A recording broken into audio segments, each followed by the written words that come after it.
de Deus! Bom, a gente continua falando de Copa do Mundo. Se você não assistiu o último vídeo que foi sobre a água batizada da Copa de 90, clica aqui. Mas hoje a gente vai falar sobre a final da Copa de 98 e o mistério do que aconteceu com o Ronaldo.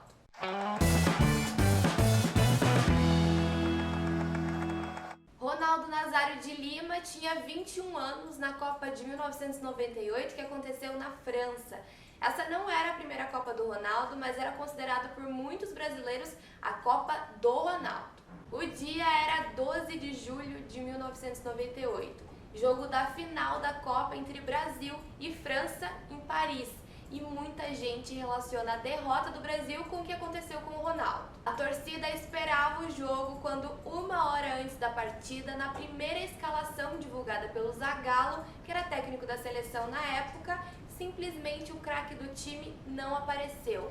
Quem estava escalado era o Edmundo. Gente, imagina, jogo da final da Copa do Mundo, quando de repente a torcida esperando por aquela final e a menina dos olhos da seleção simplesmente não está na escalação.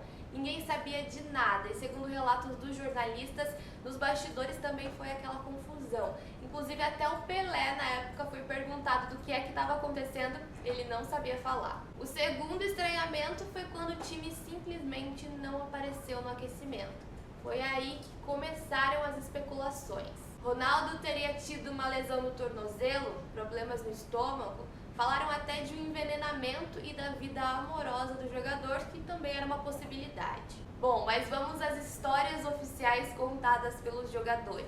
O Roberto Carlos dividia o quarto da concentração com o Ronaldo. Ele disse que o jogador teria passado mal durante a noite, teria tido uma crise de choro e até vomitado. No outro dia, o Ronaldo acordou e foi direto para o almoço, era às 11 da manhã. Depois do almoço, ele decidiu descansar e foi aí que ele passou mal.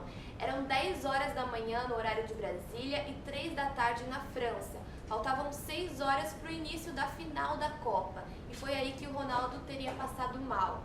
Segundo o relato dos jogadores, ele teria tido uma convulsão, ele tremia muito, a língua enrolava e ele tinha dificuldade para respirar. Depois que ele passou mal, ele dormiu por 1 hora e quando ele acordou, não lembrava de nada. Em entrevista para a revista inglesa 442, o Ronaldo disse que acordou no quarto dele com muita gente, incluindo o médico da seleção, que ele não lembrava de nada e que ele foi simplesmente avisado que ele não ia jogar a final, que ele não estava escalado para a final. Foi aí que ele foi levado para o hospital. Lá no hospital, o médico da seleção disse que os exames não deram nada e que ele estava liberado para jogar. Enquanto isso, o técnico da seleção, Zagallo, escalou o Edmundo e fez uma grande preleção. Segundo relatos, ele teria citado até a Copa de 62, que a seleção venceu sem Pelé. Para quem achou que a história tinha acabado por aí, era a última decisão, se enganou. Ronaldo voltou para o estádio, disse que estava se sentindo bem, que ia jogar, que os exames não tinham dado nada. O Zagallo disse que sentiu medo de sofrer críticas por não escalar o craque do time. E foi aí que tomaram a decisão. O Ronaldo jogaria a final da Copa de 98. Enquanto a imprensa se desdobrava para saber o que é que estava acontecendo e a torcida também, meia hora antes do jogo eles divulgaram outra lista da escalação e o nome do Ronaldo estava lá. O Zidane marcou 2 gols no primeiro tempo e mesmo com o jogador expulso da França aos 23 minutos do segundo tempo, o Brasil não conseguiu reverter. Eles ainda fizeram o terceiro gol e levaram a Copa de 98. Ronaldo jogou muito abaixo do esperado e muita gente percebeu que ele estava muito lento. Em entrevista à Fátima Bernardes, ele confirmou que antes do jogo tomou um calmante depois que passou mal. Sobre a decisão de colocar o Ronaldo para jogar, muita gente colocou a culpa na Nike, que era patrocinadora da seleção na época. A marca teria forçado o Zagallo a escalar o Ronaldo. E esse boato ficou ainda mais forte depois de uma declaração do Edmundo. Segundo o jogador Edmundo, existiam pessoas da Nike 24 horas por dia na concentração. Era como se eles fizessem parte da comissão técnica. O Edmundo também teria tido até um ataque de estresse depois que ele descobriu que não seria mais titular na final da Copa de 98. Todas essas acusações levaram à abertura de uma CPI no Brasil. O Ronaldo depôs na CPI, mas ele continuou afirmando que a decisão de entrar no jogo foi só dele e do Zagallo. A CPI não chegou a nenhuma conclusão decisiva. Em entrevista ao jornal francês L'Équipe, o Ronaldo disse que a torcida brasileira é muito exigente e que não aceitam perder uma Copa do Mundo.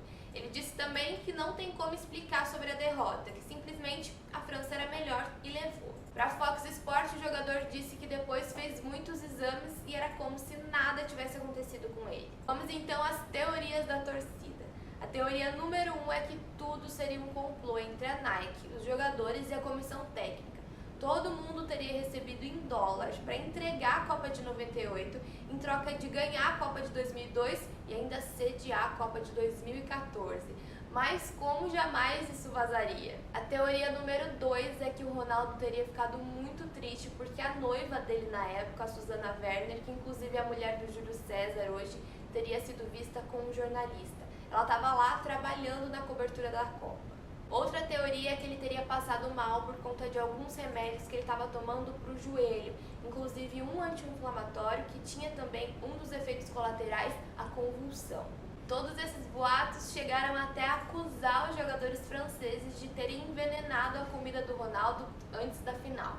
Muito tempo depois, em entrevista, o Zico, que era da comissão técnica na época, disse que esse acontecimento tinha tudo a ver com a derrota do Brasil. Ele disse que estava tudo ainda muito quente, os jogadores ainda estavam muito assustados e muito agitados.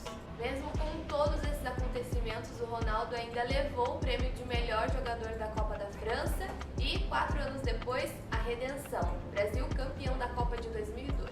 E aí, me diz, o que você acha? Você acredita em alguma dessas teorias?